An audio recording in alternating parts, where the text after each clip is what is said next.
All right, I want to do a quick video on two different brake calipers for our Evo 4. We're upgrading it to Brembos, and I didn't want to buy a used kit that have to be rebuilt and all of that kind of stuff. So I went and I searched out remanufactured calipers. The rears I had no problem finding. I went with Nugions, or let's look here, I can't remember the name of them, Nugion or something like that. These right here, they are Brembos. They're just painted black. And I'm gonna strip them down and paint them red. I got some Eastwood red caliper paint. But these are the Nugions, or whatever they're called. Supposed to be Brembos, but there is nothing on there that says Brembo. Okay, and that's what I'm getting to with these front calipers. This is the front right caliper. They mount like this on the car. This is the front of the car, and they mount like that. So this is a car-done version. That's the part number 196235, which is the right front. The left front is 6234, which is impossible to find. This is a power stop caliper, and that part number is 6234. See what they did there? It's kind of interesting. But anyway, the car-done version is painted this weird, I don't think it's primer, but it looks like it. I'm not really sure what it is for paint. But if you take the two and you put them right next to each other, car done, power stop, they look identical. Everything looks the same. The difference is, and I made a video about this, is can I use a right front caliper on the left front just by switching the balance tube and the bleeders to the other sides? Dimensionally, they're exactly the same. Appearance-wise, they're exactly the same. I don't see why you can't, but here's why I don't think you can. So again, power stop caliper. The car done is completely painted. They painted everything except for the stuff that you can't really paint. Power stop didn't paint anything, except you can see they got torque marks here, which are also, actually they're more, I don't know if they're torque or more QC marks to say, yes, these have all been checked. The calipers look to be all new as far as hardware goes. The car done one, it's kind of interesting. I didn't realize they were like this. Okay, so I don't know. I'm going to have to measure this to see. No, I could visually tell. There are differences. This piston is smaller than this piston. That's interesting. This machined area is smaller than this machined area. So yes, you cannot flip them. Same thing. This piston is larger than this piston. So no, you have to have a right front and a left front. You cannot flip them. That's kind of interesting. Well, let's see if I put that there. Put that there. Yeah, you cannot flip them. Okay, that's good to know. I know this now. But here is where it gets a little tricky. On the car done unit, right there, you can see that it says Brembo. Right on there. The power stop, nothing. It hasn't been filed down or anything. It's all the same. It does not say Brembo at all. So that's kind of interesting. It looks like the Brembo. It actually, it weighs more than the Brembo does, which is interesting. So I don't think it's the same deal. It might be a different casting or something funky like that. The other difference is this is the right front. See how the hardware to mount your brake line is here. Left front is here because I have where your brake lines come in. So yes,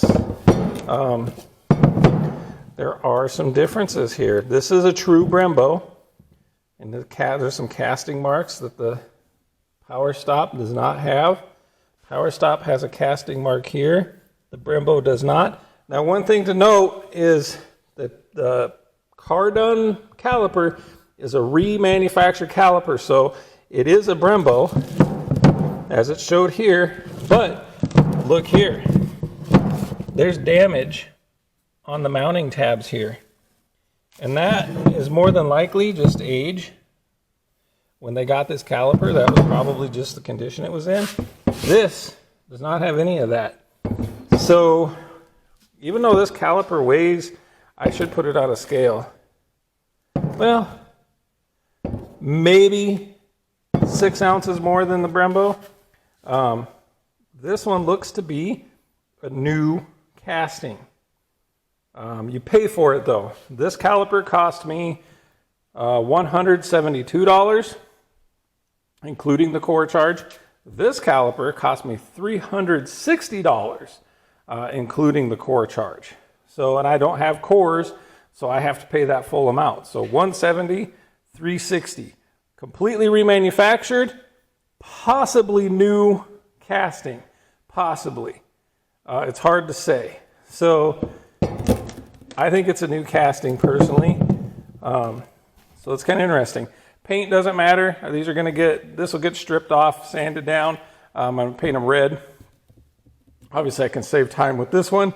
All these machine surfaces, if you guys ever do this on your own, don't paint these, because there's like here where your brake line actually attaches, do not paint that. You have to seal that. It has to be able to seal. Right here, you want this machine surface to be flat without paint. So here you can see they painted it, and it would need to be stripped off anyway, because you want your bolt to be able to mount to this without the paint behind it, which can cause torquing issues or it can come loose, whatever. So make sure you're careful with that. Some people will take these bolts out and not paint these. I'm going to paint them, but what I do when I paint a caliper, especially Brembos, I mask the machined areas. I mask off. I don't take them out, but I mask off the bleeder screws. Depends on the condition of the crossover pipe. I'm going to paint these just because that greenish color, they're not polished like some of them are. Some of them will go natural like this, which I think looks better. But in this scenario, I'm going to paint that. Mask these areas off. This entire machine surface needs masked off. Don't paint inside here. Some people will cover this entire area and not paint this, and I might do that because it's already got the anti-rattle hardware in here and all that kind of stuff. I could take that off too, but you need to be careful when you paint that. Or you could just do a quick down and dirty, paint this surface. You want to paint this surface and this surface as well. Because this is all seen when you're looking at the car. These areas, this is usually behind the rotor. You typically don't see this, so you don't need to paint that. You don't need to paint inside of here. You typically don't see that either. So when you're looking at the caliper, this is basically what you see. So you want to paint this, and then if you get really picky, paint this also, just to make sure these areas are covered. It's not necessary to paint all of this, but paint does give you corrosion protection, and aluminum can get corrosion from all kinds of sources. So I'm going to paint the whole outside. I might just mask off this entire inside and not even bother painting this. This one needs to be sanded off and done that way. So you can see here on this Brembo, see how this is machined and nice and smooth, and I would not paint that. They actually painted this. So yeah, I don't know. That's interesting. There are some differences between them. So that's kind of interesting. Casting marks here, you can tell, nothing here. So while you can use the Brembo pads, Brembo everything else in here, it is a little different. So that is my rundown on the Evo IV Brembo calipers. I got these for an Evo 7, so 7, 8, 9 calipers will fit. I do need to get the correct bolts to go in here. The bolts on your sliding calipers for your Evo 4 will not work. You have to have new bolts in here. You can use the same lines, but a lot of times when people go to Brembos, they upgrade to stainless lines. We're not going to do that right now because we don't need to. It's not going to be tracked or anything like that. It's just for a little bit better stopping power. So that's where we're at. All right, I swear my GoPro battery lasts about 5 minutes. Okay, I got the first coat on. I painted the back first. That way when it gets tacky or it sets up a little bit, I can flip it and then I can paint the fronts. I kind of did the fronts a little bit, but I still need to get underneath everything, so I'm gonna have to flip them. I'm not gonna flip them all the way around, but I'll just flip them up a little bit. So this is what they look like. The red is bright. I have the door open so you can see kind of what it looks like with the sun. It's brighter than the let me get the brand here. I can't remember what it was. It's better than, I think it's Rust-Oleum that I used. I don't know if I have any. Oh wait, here I have some left here. I think it was Rust-Oleum. This type of caliper paint. This is black. The color is brighter than that, but it still, to me, doesn't really look like that really bright Brembo red. Maybe it's just me or something, but that's where we're at. I have used approximately probably a third of one can. It said 1 can for every 2 calipers. That's how they said, Eastwood said. So I bought 2 cans. To be honest with you, I don't need 2 cans. I think 1 can is going to be more than enough. You can see I have it masked off. I made a bonehead mistake. I didn't realize my tape came off there, so I'm going to have to get that cleaned off. Oh, yes, let's talk about this. I was looking for the bolt size for these caliper bolts to bolt them up to the factory caliper or the factory brackets. The Mitsubishi bolts are getting nuts. You might be able to find them on eBay for $5, but shipping is like $30. So it's getting nuts to find those.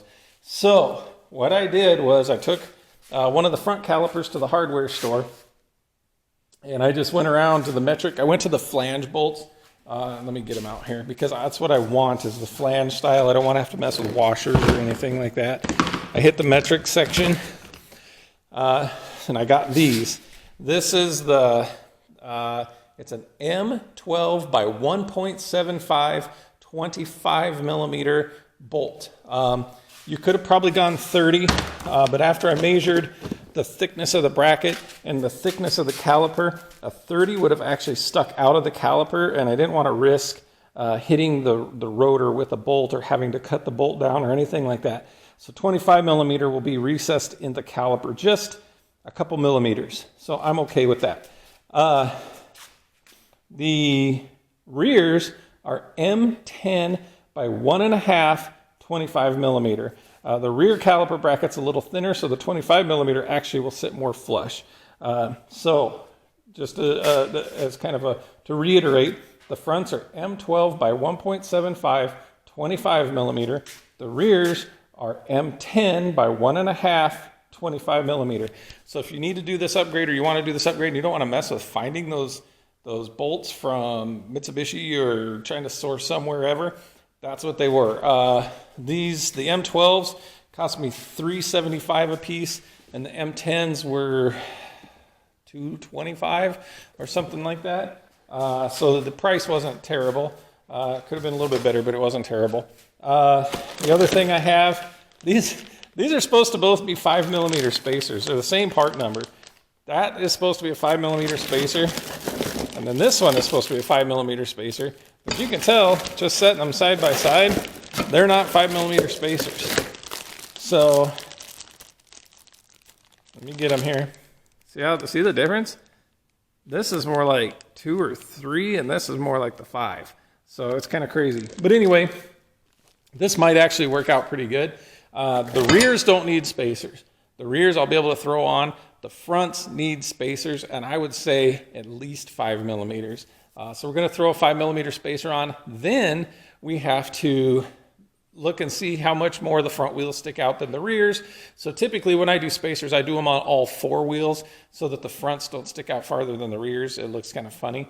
So what I'm going to do is I'm going to put the same spacer all the way around, except we have to go get some more because those aren't going to work since they're different thicknesses. The other concern you have to worry about is when you get into like that 5mm spacer size, you really need to pay attention to the bolt length, your wheel stud bolt length. The bolts on these wheel studs are not very long.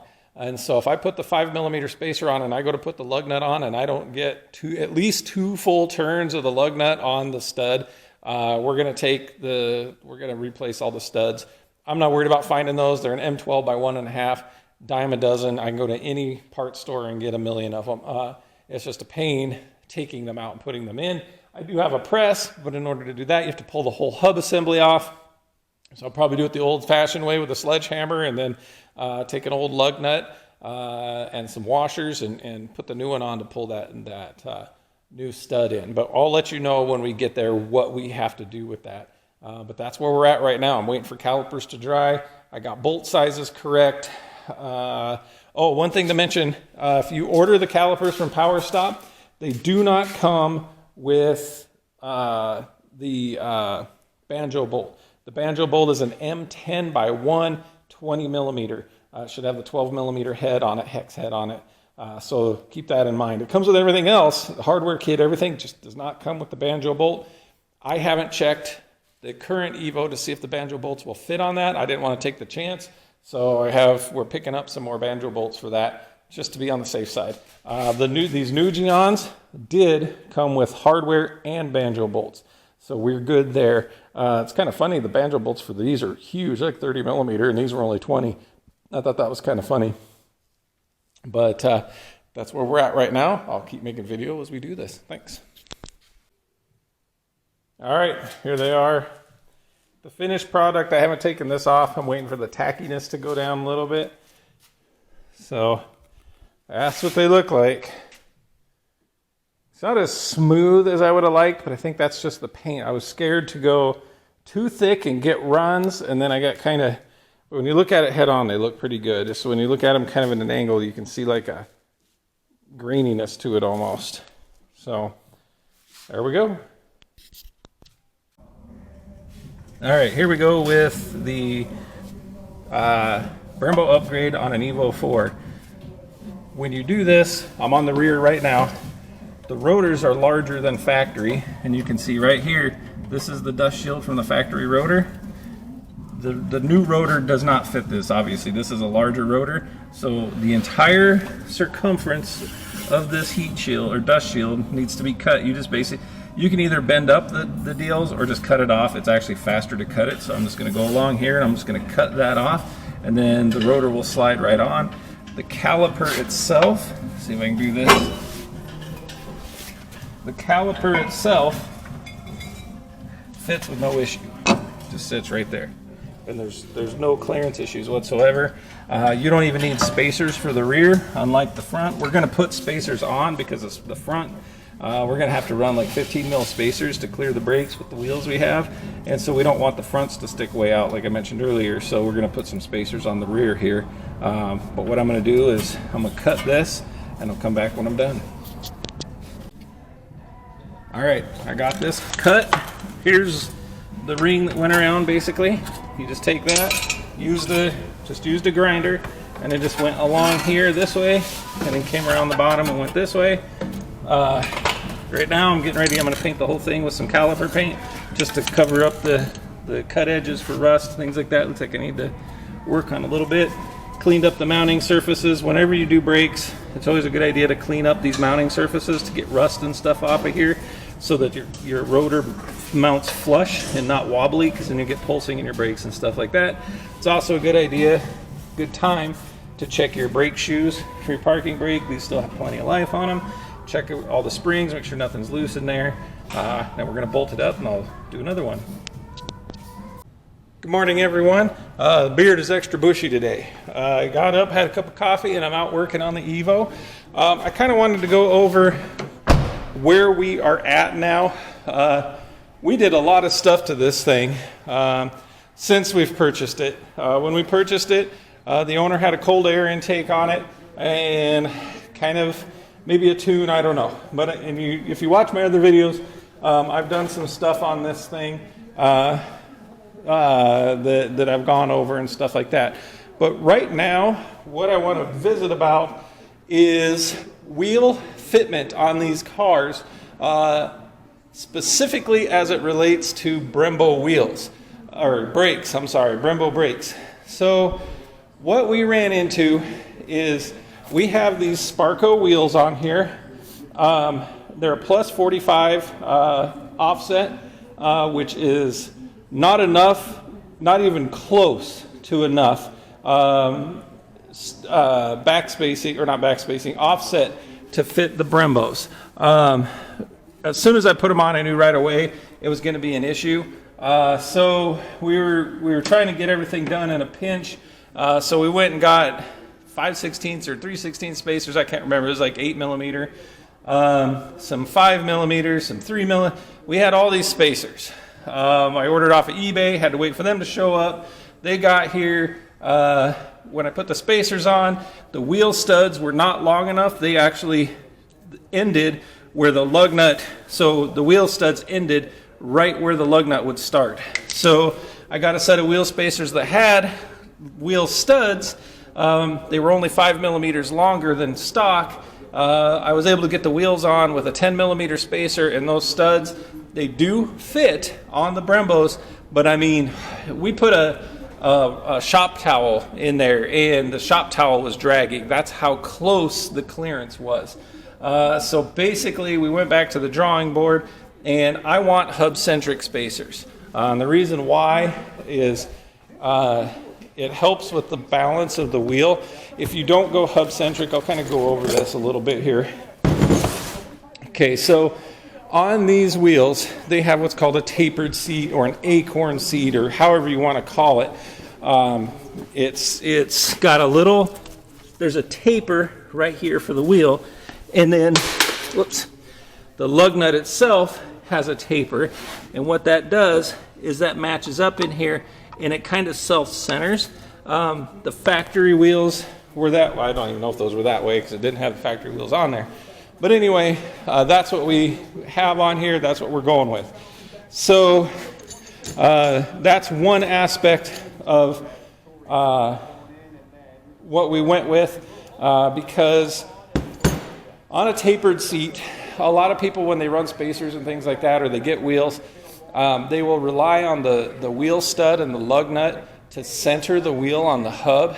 I tried that with my Camaro. Always had vibration. Always. I did balance bags. I balanced the tires all the time. I mean, it was crazy, and I always had vibration. So basically, I went and got wheels that are the correct hub bore size. But on the rears, I had to get spacers to get the wheels to fit, and I went with hub-centric spacers. And what that means is, like this spacer here, you'll see this thing sticking up, that's your hub ring, your centering ring. So on the back side, it's the stock size, 67.1 millimeters is what these are for Evo 4s. This slips over your factory hub ring or bore, and then the wheel will go over this, and it will fit here. This car, these wheels were like 70 millimeters, so I actually have another spacer that goes on to center this. But I wanted this because this helps center your wheel on the hub bore to prevent balance issues. Now, I'm not saying you can't just use the lug nuts and seat it and not have issues, but in my experience, I've had issues. So that's what we're going with. So right now, where we're at is I am sitting here with a 15 millimeter spacer. I'm going to run 15 millimeter spacers all the way around, and then I'll go over the poke and how they fit when I'm done. Brembo brakes on the rear. Like I said earlier, the rears fit no problem. These don't stick out much farther than OEM, if at all. I don't have stickers on there yet. I can't find them. So technically, you don't even need to run a spacer, but the problem is because I have to on the front wheels would stick out farther than the rear, and we don't want that. We want it to be a square look so that it doesn't look kind of funky. So these are 15 millimeter hub-centric spacers, and you can see, let's see if I can get my light on there without being weird. You see where that hub spacer actually, okay, we're gonna be like this today. It's been a day already. Let's do this. So you can actually see where the hub of the car's hub actually sits on this wheel spacer. I have them tightened down, but it is centered on here, and then this acts as the factory hub bore. So I'll put my spacer on here to fit this hub bore, which is larger. So then that way you don't have that centering issue. So that's where we're at with that. When I run wheel space, the other thing is, even with 15 millimeter spacers, even with the factory wheel studs, I had to trim about 3 millimeters off or so, about that much. So you can see it. And the reason why is the wheel would stick out a little bit. There's an 11 millimeter recess in here. The wheel studs actually stuck out about 13 millimeters. So I had to trim these off. When you do this, get yourself a thread chaser, and what you do is you put that chaser on. Hold on a minute, let me get it on here. But you put that chaser on all the way down, or wherever you want to go with it. Cut off what you need to cut off, and then take that chaser off. I go one step further, and I have this little tool. It's a little conical drill bit looking thing. You put this over the wheel stud, you run it, and what that does is it cleans up the end threads here. It removes all that harshness, and then when you pull this off, it does the final cleaning of the threads. So you run a risk if you don't do that. Even a regular nut would work, not as well, but it would work. You run a risk of, when you cut this, not being able to get your nut on there straight again and stripping out the wheel stud. So don't ask me how I know this. So that's where we're at. I had to trim these. The fronts I have to trim more because we put those longer wheel studs in, so I'm probably going to wind up taking almost 10 millimeters off of those just to make them fit. And I have a micrometer that I've been, or not micrometer, I can't think of what I'm thinking, a caliper that I've been using to measure, so I know exactly how much I need to take off and if I took off enough and stuff like that. Another thing that I do with only on the wheel spacer is I put a little dot of Loctite, and the reason why is I don't want this coming loose behind the wheel and then having an issue where it's wobbling or even maybe comes off. It shouldn't come off, because even if this comes out, it's going to hit the back of the wheel here, and that stud, that nut will never come out. It's always captured, but I don't want it to come loose and have vibration or wear issues or anything like that. So I put a little dab of Loctite on there. If I ever get rid of these and go back to factory, more than likely I'm gonna change the studs anyway because they've been cut, but I would not put Loctite. And like these, I never, ever, ever use Teflon paste, anti-seize, Loctite, grease, or anything like that. Maybe if I have really rusty ones, I might put a little dab of oil on there. The reason being, if you put a lubricant on and you go to torque your wheels at, say, 90 foot-pounds, you will run the risk of over torquing your wheels because that lubricant allows the nut to spin more free. So you run a risk of over torque and then inconsistent torque also.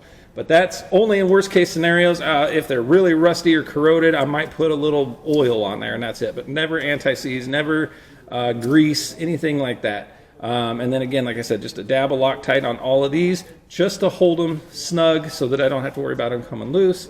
And I've got to get some brake cleaner. I'm going to clean off this rotor with the mess I made, stick these wheels back on, and we'll be good. All right, sorry about that. I'm back. Okay, so here's what I was talking about with setting the depth of my wheel studs so that they fit the wheels. So here's the front, 15 millimeter spacer. These are the aftermarket wheel studs. They were right at, like from the face of the wheel stud that mounts to the back of the hub, 50 millimeters to the end of the threads. So what I did, so that I can measure this, I put my thread chaser on here. And I made sure it was even with the highest part of the threads. Take my caliper here, make sure I'm zeroed in millimeters. So now I can go 11 millimeters. I can have the wheel stud stick out 11 millimeters from this face. So here we go. So what I'm going to do is I'm going to stick it here, and you're going to go to where it matches there. See, I have 15.71. So basically I have to get 4.7 millimeters off of this wheel stud. Now here's a trick. Measure how thick this is. think that, is that 10 mil? 9.2, okay, so that's not gonna work. So basically I just have to measure, if I measure 6 millimeters back, I could even put my mark on the back of this nut, this thread chaser, and that would be enough wheel stud in there to mount everything without hitting. So I might actually do that. That way it gives me enough room. And then what I'll do is I'm going to clean these wheels first. But what I'm going to do is I'll mount them up, and then I'll do another quick video showing you how everything fits and what it all looks like. So I'll be back. I'm going to try and see if this works. Hopefully you guys can see this. Okay, so I did one already. I'm going to do another one.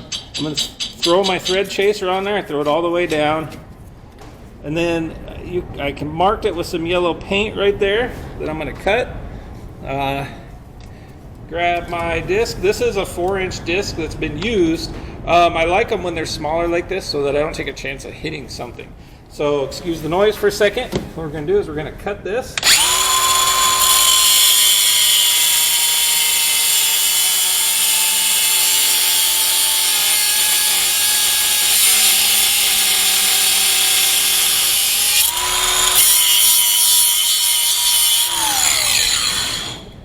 I always like to grind downward. I don't want to go up because of all the plastics. You have brake lines, you have fuel lines, all that. So I always like to try to grind downward. I don't know if this will fit on here. Nope, I got to take this off first. So basically, I just take this and I use my impact on the lowest setting. I just come back and it popped right off. You can see the threads are kind of rough there. So I want to pop this back on just to make sure it goes back on. Just like that. So now, I'm cutting these shorter than I did the rear, so I ran into a little issue on this one. I had to kind of work the threads a little bit. But here's this little thread repair deal. So basically, I just take this, run it around like that, and it cleans up that rough edge that a grinder puts on stuff. The downside is sometimes it makes a, oh, look at that. There we go. So I have 3 left, but basically what that does now is that 11 millimeters I was worried about. If I take this, I don't have my spacer on there, but you can tell now, look at the difference in length. I'm not going to have to worry about the wheel hitting the studs and then causing an issue where it pushes the wheel out. So when I get closer, I will make another quick video of fitment and how these wheels fit after doing all this work. All right, she is ready to be on the road. I'm going to go over a couple of things here that we learned with this entire little process of working on this. First of all, wheel spacers are good to go.